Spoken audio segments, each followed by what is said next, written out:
புதுக்கோட்டை நகராட்சி பகுதியில் குடிநீர் தட்டுப்பாடு நிலவி வரும் வேளையில் காந்தி சிலை அருகில் சுமார் 3 மாத காலமாக குடி தண்ணீர் வீணாகிக் கொண்டிருக்கும் இந்த வேளையில் நகராட்சி நிர்வாகம் கண்டு கொள்ளுமா, மக்களின் தண்ணீர் குறைபாட்டை சரி செய்யுமா என்று மக்கள் பலர் கேள்வி எழுப்பி வருகின்றனர். பொறியாளர் அவர்களும் மேற்பார்வையாளர் அவர்களும் இதை கண்டு கொள்ளாமல் இருப்பது காரணம் என்ன?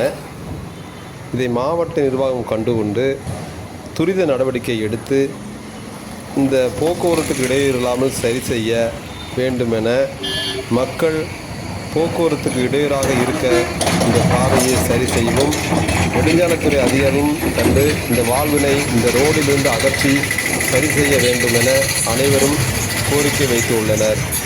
இதை சரி செய்ய வேண்டும் கேட்டுக்கொள்கிறோம்.